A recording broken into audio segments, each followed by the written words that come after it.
over 1,000 generations, the Jedi Knights were guardians of peace, of justice, the old republic, before the dark side, before the Empire. Hey everybody, welcome to another edition of Journal of the Jedi. This one's an impromptu. In fact, I'm recording it on my phone because of the fact that it was just something I was perusing through Facebook. And I saw something on one of the Star Wars fan sites that really kind of like sparked my imagination a little bit here. And I just kind of wanted to share it with you guys and get your views and opinions on it as well. And that is obviously a fan-made like what if meme talking about Star Wars Heir to the Empire animated Legends series.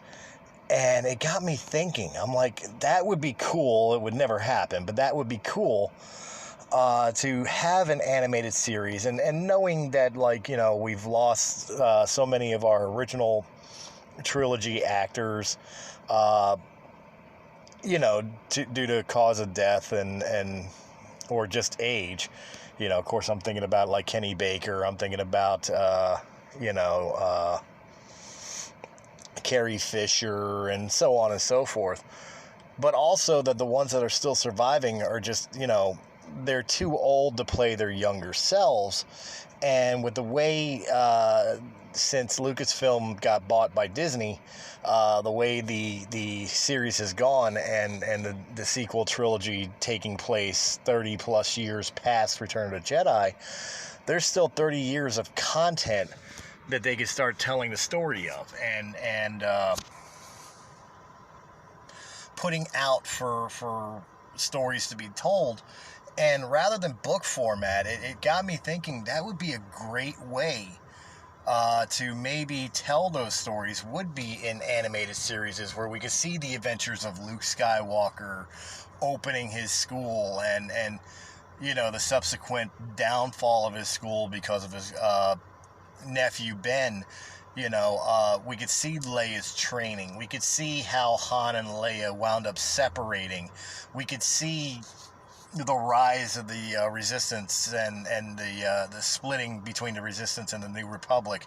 We could see the rise of the First Order. And, you know, like most of us, we've normally assumed that those stories will probably be told in comic books or in canon novels.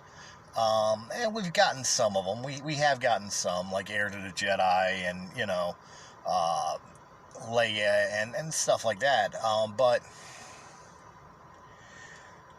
as much as I would love to see an alternate where we do take a look at the Legends and maybe give them a voice, because I know there's a lot of fans out there that love the Legends. I love the Legends too.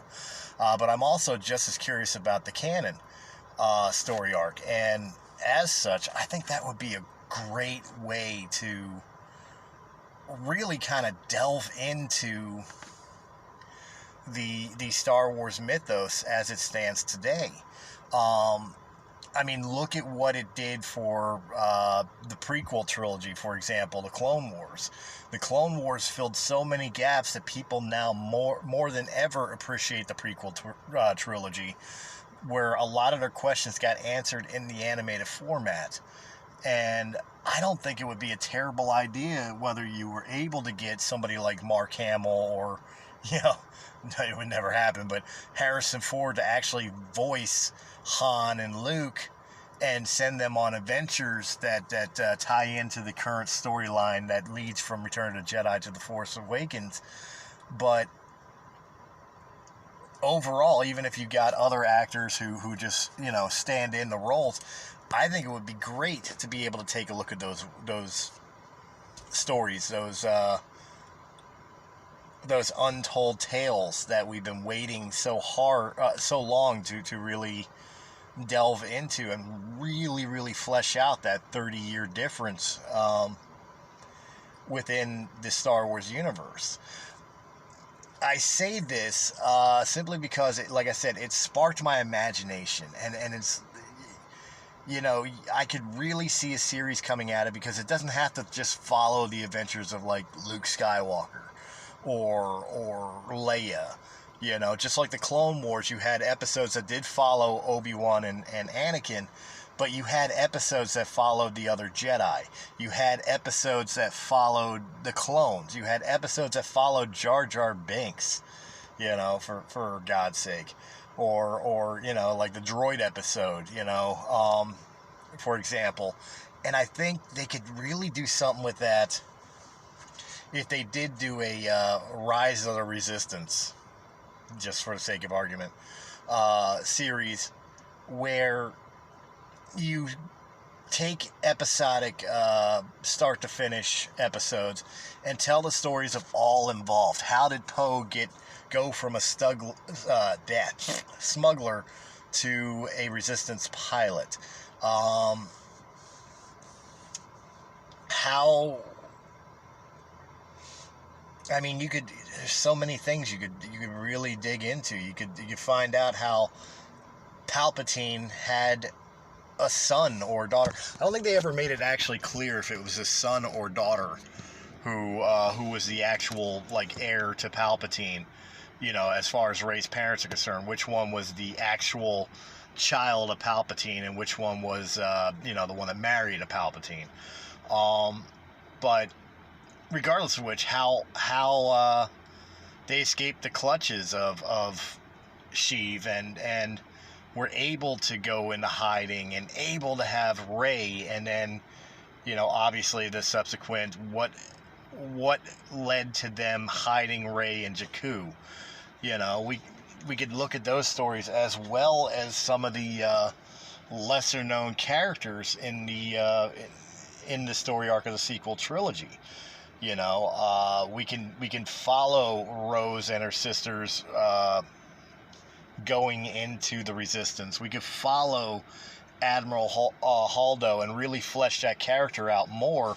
She was fleshed out pretty well in the Leia novel, but as far as the movies were concerned, and you got to think most people in the Star Wars fandom, they don't buy into reading all the comics and looking at all the novels and stuff like that. They really are visual people, so it would be nice to kind of flesh that out for them in a broader light, where we could see that Holdo was, as I've described her before, she was intended to be a kind of like a Star Wars version of Luna Lovegood, is really the best way I could describe it. That explains the purple hair. She was supposed to be very aloof. I honestly do not think they did her justice. They didn't do her right. No offense to Laura Dern, but they didn't do her right in The Last Jedi, because she didn't match the character that was presented to us in the novelizations. And again, for the people who read the novel, we get that. But people who just saw The Last Jedi, they see a completely different character. So as such, when they hear people like myself saying, you know, the character was wrong, or at least was presented wrong, they wonder why. So a happy medium maybe in this idea of an animated series, maybe they could flesh out where she was like she was in the novel, and what events transpired her to become the type of character that she was in The Last Jedi. I really think that this is probably the best approach, and especially with Disney Plus knocking it out of the park with their Star Wars content right now. The Mandalorian, season 7 of the Clone Wars. Basically almost everything that Dave Filoni touches turns to gold. So literally, you just hand him, Dave Filoni, the reins and say, hey, tell the 30-year story. And I think we would get something magical. Now, I mean, can you fit 30 years in 8 seasons or something of that nature? Well, who knows? Maybe, maybe not. But if you do, you know, there's so much we can explore. We could take a look at how Hux rose to power within the First Order, and then even more so, how he got in contact with the Resistance to become a spy for the Resistance. I mean, that story arc in itself would be interesting, and quite honestly, I think one of the biggest failures to a character in the sequel trilogy was General Hux, because, I mean, when we meet him in The Force Awakens, for example, I mean, that guy could Hitler it up. He was perfect for a military leader to the fanatical First Order. You know, that speech that he gave when firing Starkiller Base to destroy the New Republic was, you know, that was stuff of legends for bad guys. You know what I mean? It was great. And then they destroyed the character and turned him into a comic relief thing where he was disrespected and thrown around by Snoke. And, you know, then he was undermined by I don't remember the other general's name. Pierce or something like that. And, of course, Kylo Ren. And I would love to see Hux more fleshed out. I would love to see what type of shit he went through in his life that made him the person that he is, and maybe also explains the subconscious of why he allowed himself, once he got into his position of power, to be completely disrespected within his own military. You know, as example, I would love to see how what Lando had decided to do with his life after Return of the Jedi. Like, they didn't really touch a base in it with Rise of Skywalker. Lando just kind of showed up and was like, look, Leia asked me to do a favor. But that was it. We don't know what Lando was doing after Return of the Jedi. Did he remain with the New Republic? Was he, you know, did he go back to the Tabana gas mines and reopen Bespin? Or, you know, what did Lando do after the war was over? And then subsequently, how did he get re-involved? You know, so many stories that could be told in that light, and they could be done episodically, leading up to The Force Awakens, leading up to the catalyst that started the sequel trilogy. I honestly think that if we were able to do that, if we were able to have an animated series that did that, I think, just like Clone Wars did for the prequel trilogy, I think it would bring a brand new appreciation to what we were presented as episodes 7, 8, and 9. But, you know, it's not just my opinion, guys. What do you guys think? I'd love to hear your points of view. Guys, leave a comment in the comment section down below. Of course, like, share, subscribe, follow, all that happy stuff here on YouTube or on Anchor or Spotify or Pandora or iTunes or wherever you found this podcast. I'd love to know your points of view. And quite honestly, since I'm starting to do these on my own, for the most part, like every so often I will have a guest on Journal of the Jedi, but really it's going to be my thoughts and my points of view of these for the most part. And as such, I would love to have your guys' comments. I thrive on being able to see what you guys think, and whether you agree with me or even if you disagree with me. And I would love to read them on air for you guys, you know. And if you have questions on what you think I think, and of course, you know, what I present is opinion.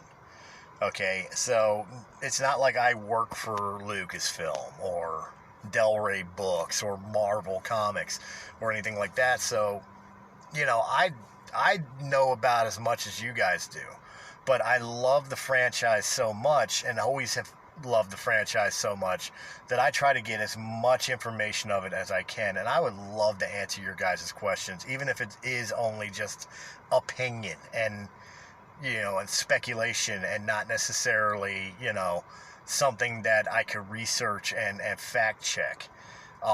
Just because of the fact that I love to talk Star Wars, and I'd love to be able to read your guys' comments and answer your guys' questions in any way, shape, or form here on Journal of the Jedi. So from here on out, guys, I really, really want comments and questions for Journal of the Jedi to be able to interact with you guys, the listeners.